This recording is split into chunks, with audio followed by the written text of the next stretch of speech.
Florida State Seminoles fans, brace yourselves. FSU just suffered a shocking 28-13 loss to Boston College, marking the first 0-2 start since 2021. What went wrong, and what does this mean for the rest of the season?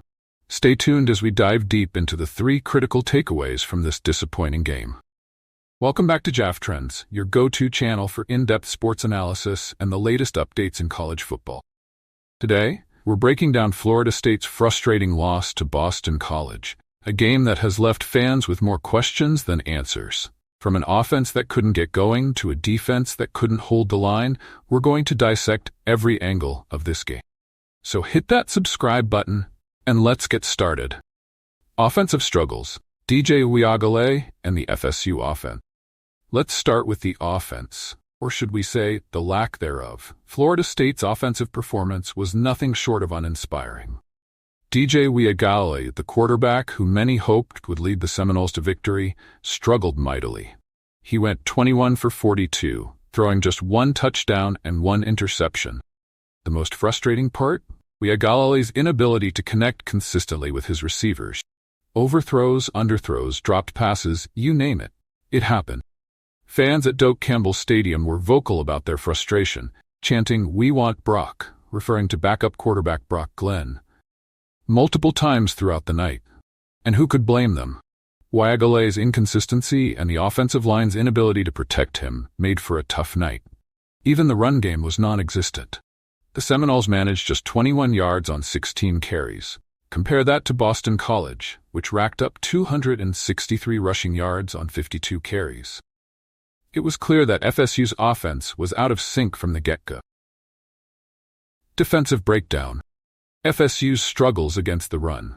Switching to the defense, FSU faced similar challenges. Coming into this game, defensive coordinator Adam Fuller knew his team needed to step up against the run, especially after a shaky performance in their previous game. Unfortunately, the defense didn't deliver. Boston College ran all over the Seminoles, racking up 263 rushing yards and 2 touchdowns on the ground. Former FSU player Treshaun Ward was particularly effective, gaining 77 yards on 12 carries and adding 61 receiving yards with a touchdown. It wasn't just the run defense that struggled. The Seminoles' secondary had issues as well, giving up 106 passing yards and allowing Boston College to convert critical third downs.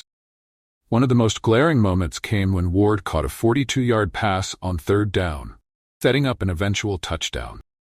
The defense looked lost at times, with missed tackles and blown coverages allowing Boston College to control the game. For the second game in a row, the Seminoles' defense couldn't keep up, making it clear that there are fundamental issues that need addressing. Inability to adjust, the Seminoles' ineffective game plan. Now, let's talk about coaching and game management. One of the most concerning aspects of this loss was FSU's inability to adjust their game plan. In the previous game against Georgia Tech, the Seminoles stuck to a run-heavy offense that ultimately failed. This time, they pivoted to a pass-first approach, but it didn't yield any better result. Coach Mike Norvell seemed committed to making the passing game work, even as it became clear that Uiagalelei was struggling. The Seminoles threw the ball 21 times in the first half, while only running it 6 times. When it became obvious that Boston College had prepared for this strategy with heavy coverage, lack of adjustments was glaring. FSU finished the game with just 16 rushing attempts, and many of those were scrambles by Uiagalelei under pressure. The offensive line failed to provide adequate protection, and the play calling didn't adapt to what Boston College was showing defensively. On the defensive side, the game plan also remained static. Despite getting gashed by the run, there were no significant changes made to stop Boston College's ground game. The lack of adjustments allowed the Eagles to dictate the pace of the game and ultimately led to FSU's downfall. Conclusion. Florida State's 28-13 loss to Boston College has raised serious questions about the team's direction this season. With an offense that couldn't find its rhythm, a defense that couldn't hold the line, and a coaching staff that seemed unwilling to adapt, Seminoles are in trouble. As fans, we can only hope that the team takes these lessons to heart and makes the necessary adjustments before it's too late. If you found this breakdown helpful, make sure to like this video, share your thoughts in the comments below, and subscribe to JAF Trends for more in-depth sports analysis. Until next time, stay tuned, and let's see if FSU can turn this season around. Thanks for watching.